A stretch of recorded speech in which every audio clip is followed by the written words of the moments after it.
March 21st, mark your calendars. NWA Back for the Attack, happening on Fight TV. Guys, it's been over 1 year since the National Wrestling Alliance has presented any type of live event, let alone a pay-per-view. And we're going to have all the big names. We're going to have the world's heavyweight champion, Nick Aldis. We're going to have Thunder Rosa. We're going to have the national champion, Trevor Murdoch. The television champion, Elijah Burke. Tim Storm, Camille, Aaron Stevens, which probably means JR Kratios because they are the tag team champions. But have you looked at the lineup of the names that are coming in? There's controversy. There's some solid names there. There's some controversy there. There's some new blood for the NWA, and we're going to get to it in just a minute. My name is Jay Cal. This is the Alliance Blog podcast, a presentation of Alliance-Wrestling.com, your number one source for news and information for the National Wrestling Alliance. And when I say that there's been controversy, guys, there's been controversies. I mean, how else do we put it? The NWA roster is starting to take shape. It's starting to take form. And in just a minute, we're going to go in and talk about the guys who are joining this presentation, this first pay-per-view and subsequent television tapings that are going to happen March 21st. The first episode of NWA Power, they are looking for that quick return. They'll be back on March 23rd for NWA Power, which is going to be exclusive to Fight TV. And they're going to be back March 23rd, and we'll be back right after this.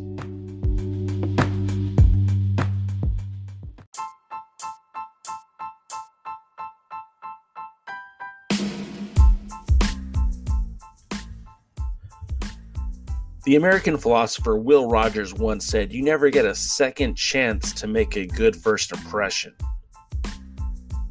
But for over 72 years, the National Wrestling Alliance seems to have debunked that. And you guys know what I'm talking about. Wrestling historians for years have declared the National Wrestling Alliance dead.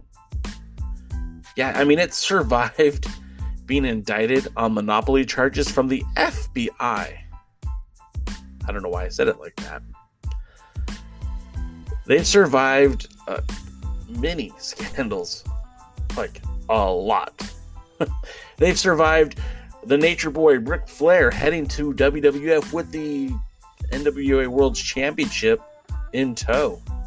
They survived when New Japan Pro Wrestling with WCW exiting the alliance back in 93.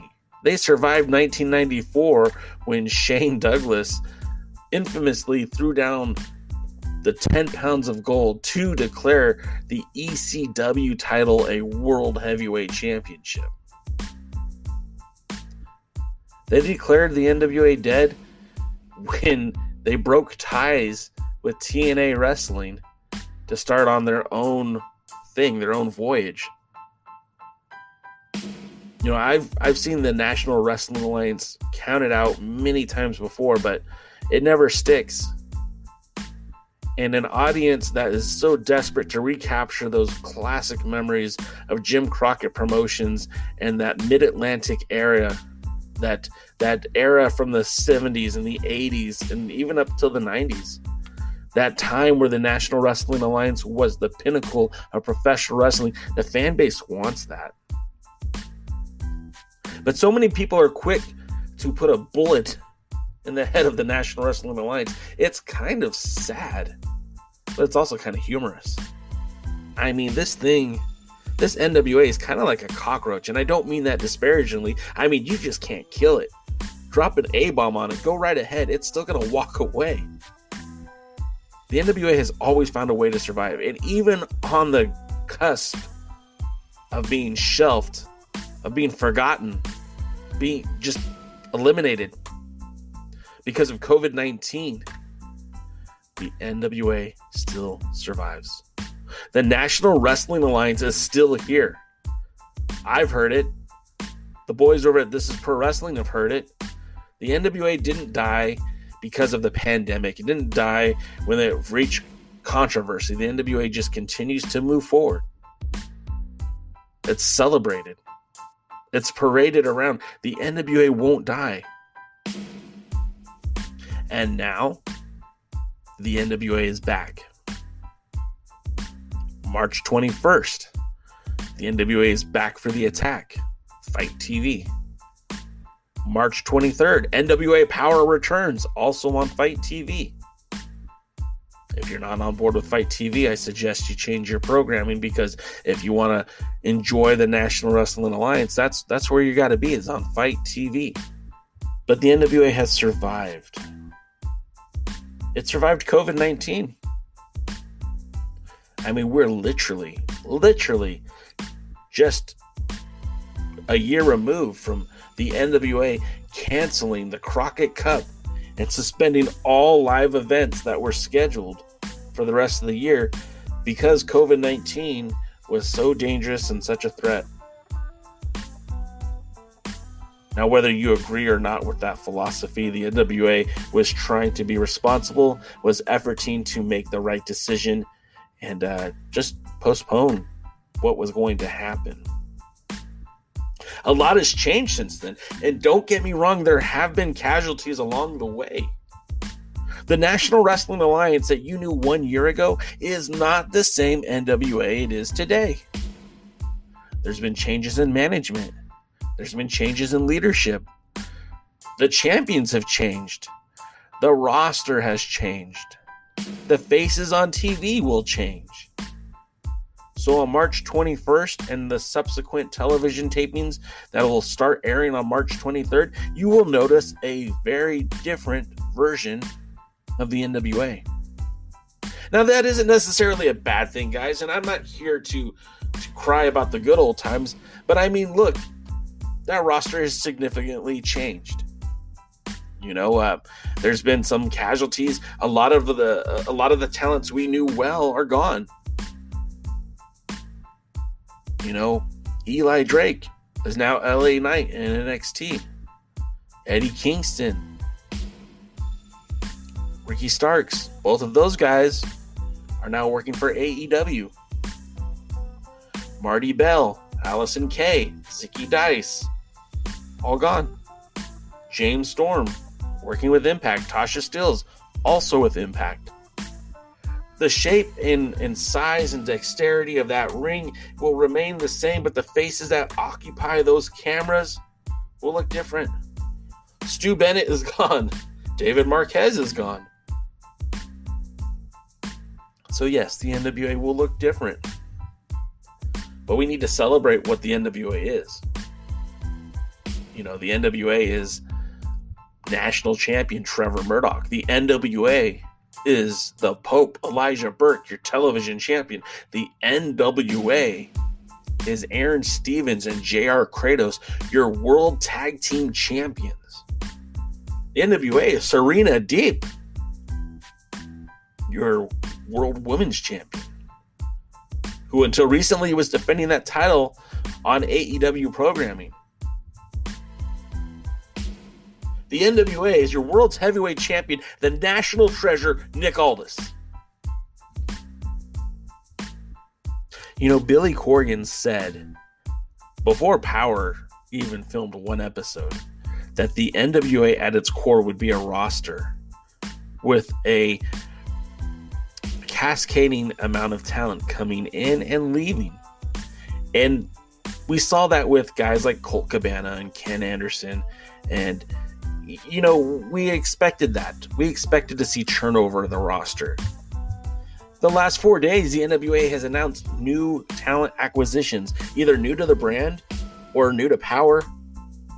And I think this is going to be exciting because we are going to see some familiar faces return to the NWA. And we're going to see some new faces to the NWA.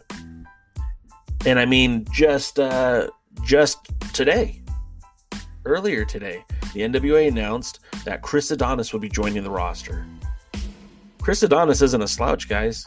Looks like $1 million. And well, I mean, he hasn't just been sitting home hitting the gym. He's been working, guys. He's been working India dates. He's been working internationally. Hell, him and Carlito are still the Qatar tag team champions. Yes, they have wrestling in Qatar. I wasn't aware of that either. But as an individual performer, he's got a great look, and he's going to add something different to the NWA roster. The last time we saw him nationally was in Impact. He was teaming with Eli Drake, so it'll be interesting to see how the NWA chooses to use him going forward. Another name who's new to the NWA would be Slice Boogie. I like Slice Boogie. And I think this is a great get, guys. I think this is going to be a very inspired choice. Now, I keep kind of referring to the NWA as having an opportunity to kind of bring talented individuals to the forefront. Even though Zicky Dice started in Championship Wrestling from Hollywood, and I saw his maturation process in Championship Wrestling from Hollywood, he really didn't become as well known until he appeared on NWA Power. And the same thing could be said for Ricky Starks. I mean, Ricky Starks had appearances on SmackDown. Ricky Starks was a member of the Wrestling Circus. Ricky Starks was one of these guys who worked for just about all the NWA Texas affiliated promotions. But he didn't get that big break. He didn't get that spotlight shined on him until he started working for NWA Power. Same thing can be said for Eddie Kingston. As much as Eddie Kingston has done in the business, he did not get that limelight until he showed up on NWA Power.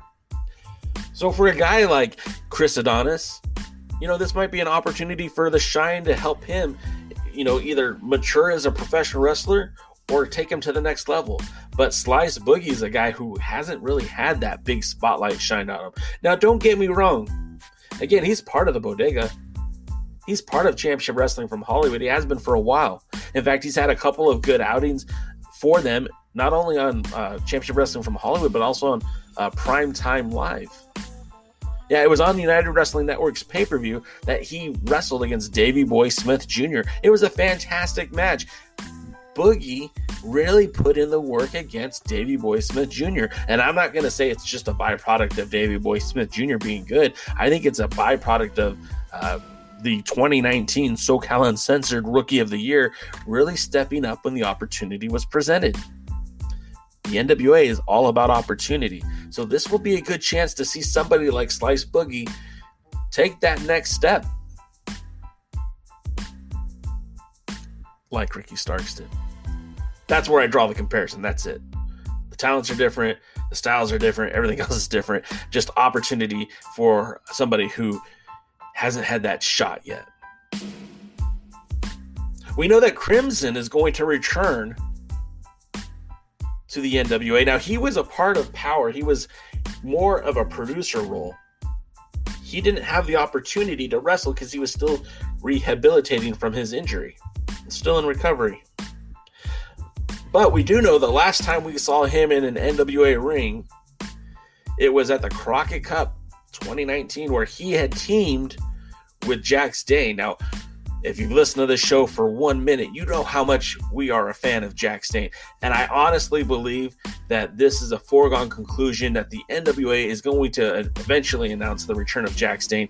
And it's my hopes that they put the two back together as a tag team, as War King, because number one, the NWA desperately needs a tag team division. But number two, Jax Dane, he's done it all, guys. He's done it all.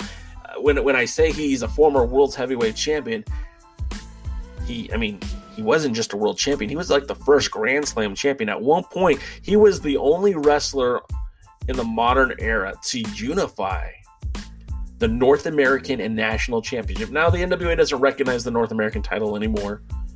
But with that being said, Jax Dane is a former tag team champion, teamed with Iron Man Rob Conway, was wrestling in Japan.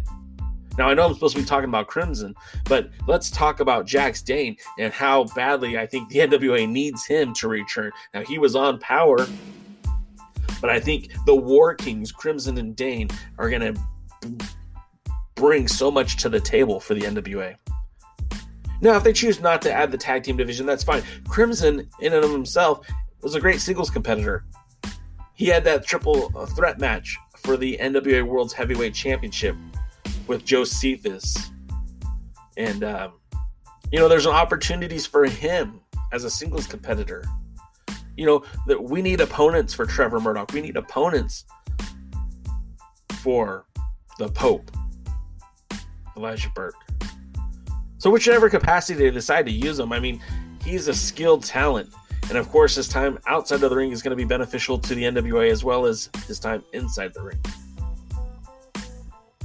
And then the next announcement, the next name that they announced, I'm a big fan of Jordan Clearwater. The Golden Boy, if you will. He is a former Hollywood Heritage champion. He is currently the Empire Wrestling Federation America's champion. Now, EWF is a local wrestling promotion out here in Southern California. I don't expect you guys to know that, but it's cool for us to see a local boy get an opportunity with the NWA. Now, I say local, but I use that term loosely because he's not local to California. I mean, he moved out here on the advice of a trainer and mentor, Carl the Machine Gun Anderson. Yeah, he was trained at Bone Crushers Wrestling School in Ohio. Same place that trained Abyss. Same place that trained Jillian Hall. Same place that trained Wildcat Chris Harris. And the same place that trained Carl the Machine Gun Anderson. Now, it should be noted that Carl the Machine Gun Anderson, before becoming a member of the Bullet Club, before holding the tag team titles in not only Impact Wrestling or the WWE or IWGP titles in New Japan Pro Wrestling, he was an NWA tag team champion. And it's kind of funny if you think about it. If you looked at the trajectory of Jordan Clearwater, the Golden Boy, it's very similar to Carl the Machine Gun Anderson. I mean, he came to Los Angeles from the Midwest, from Ohio. It wasn't really known when he got here. Spent time working in SoCal, whether it be EWF or Championship Wrestling from Hollywood or any of the myriad of promotions that are out here. Got his opportunity and started winning titles. You know, when Carl the Machine Gun Anderson wrestled in Hollywood, the top title for the promotion at the time was the NWA British Commonwealth Championship. But when Jordan Clearwater wrestled for Hollywood, the top title in Hollywood was the Hollywood Heritage title. See some similarities there? Carl the Machine Gun Anderson is a former EWF America's champion. Jordan Clearwater is still the reigning EWF America's champion. There are a lot of parallels to that. So it'll be interesting to see what happens with Jordan Clearwater. If he wins the tag team titles, I'm telling you, he's bound to go to New Japan Pro Wrestling. He's bound to go to the WWE, and he's bound to go to Impact Wrestling. He's going to win all the tag titles. If he wins the NWA tag titles. That's tongue-in-cheek, guys. The other thing about him is he had some additional training with MMA fighter Blake Troop, Bulletproof. And you guys might know him as the commentator from Primetime Live or Championship Wrestling from Hollywood. But he's actually also a very established mixed martial arts fighter. So his strikes, Jordan Clearwater's strikes have improved. They've been worked on. And his submission technique has improved, has been worked on. So he's a more complete wrestler today than he was when he got to Hollywood. And he's going to bring a lot to the table for the NWA. Again, I'm really excited to see what's going to happen with Jordan Clearwater.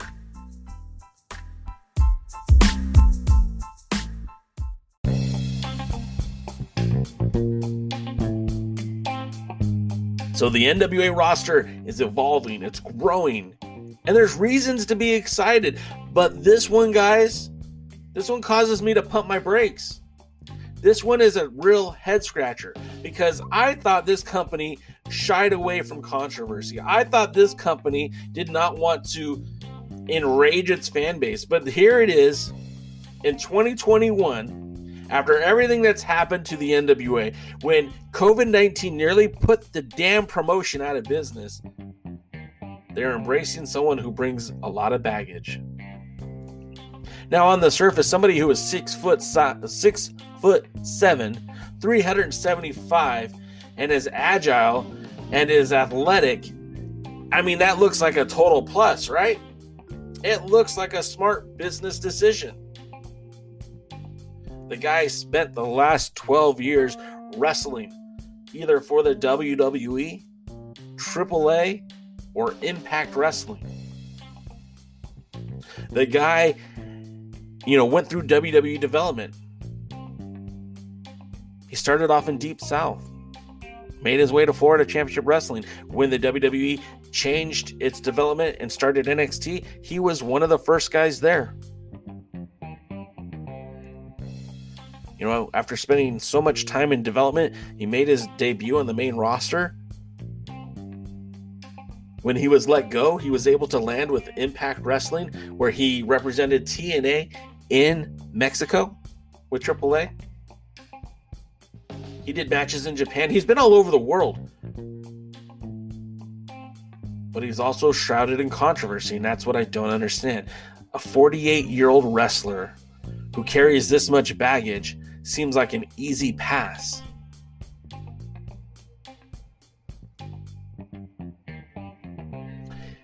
It wasn't that long ago when Jim Cornette said something a little bit off-putting on live television that wasn't caught by any censor within the network, within the production staff.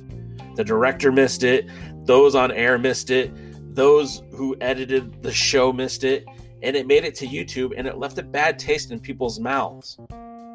And a show that on the first 7 episodes was averaging over 200,000 views an episode saw its numbers drastically reduced. Jim Cornette was removed from commentating. He was asked to formally apologize. Now, they were going to bring him back. Cornette didn't feel like falling on the sword. He felt like if anyone had a problem with what he said, they should have edited it out earlier. It should have never made it to air if they had a problem with it. The NWA looked really bad when that happened, because either they went to the whims of the cancel culture that said that Cornette should be gone and didn't stick to their guns, or at the very least they allowed something inappropriate to be said on air. Wasn't a good look either way. So fast forward to June and the speaking out moment where an allegation was filed against the former NWA vice president of sexual misconduct. He wasn't sued. He wasn't charged with anything. The man stepped down from his position with the NWA because, again, he didn't want to bring negative attention to the National Wrestling Alliance. He didn't want to bring a negative stigma to the NWA. If anything, this man fell on his sword to help protect the National Wrestling Alliance from this kind of controversy. And that's what I don't understand. Because we're talking about a 48-year-old man, Tyrus, who was kicked off his own show on Fox Nation, which is a streaming version of the Fox News. He was kicked off his own show because of allegations of sexual harassment. He was accused on multiple occasions of sending unwanted and unsolicited text messages with lewd sexual comments to his co-host, Britt McHenry. Leads me to believe that there's controversy there. Now, maybe this is nothing, and that's a kind of a byproduct of the time and space we live in now, that allegations seem to be enough for anybody. But I mean, they kicked him off his own show. Fox kicked him off his own show. Did they overreact? Possibly. But again, in the court of public opinion, people see Tyrus as a guy who isn't a good dude. On that announcement of people who have now rescinded their offer to support the NWA. Oh, I was going to order the pay-per-view, but not anymore. You know what, NWA? I think I'll sit this one out until he's gone.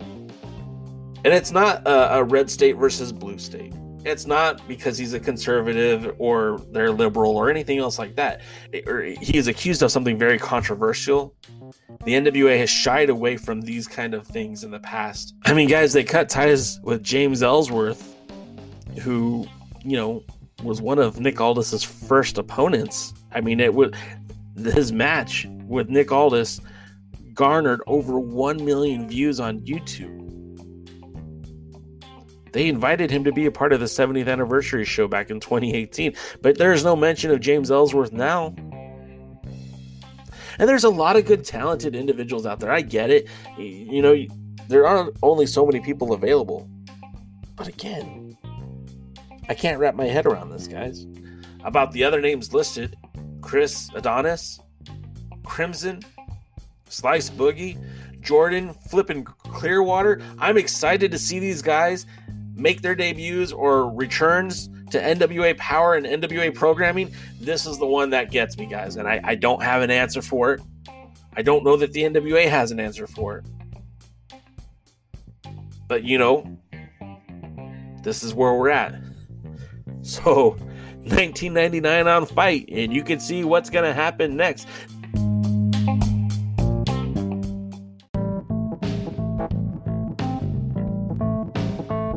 Thanks again for tuning in to the Alliance Blog Podcast, a presentation of alliance-wrestling.com. We genuinely appreciate your support. Would you consider subscribing so you won't miss any future episodes? We'd also like to remind you that we do a live stream every Tuesday at 5 p.m. Eastern, 2 p.m. Pacific on YouTube at the Alliance Blog. And you can follow us on Facebook, Instagram, Twitter, Tumblr, TikTok, and Twitch at the Alliance Blog. Remember, absorb what is useful, reject what is useless, add what is essentially your own. Thank you for tuning in, and we'll see you next time.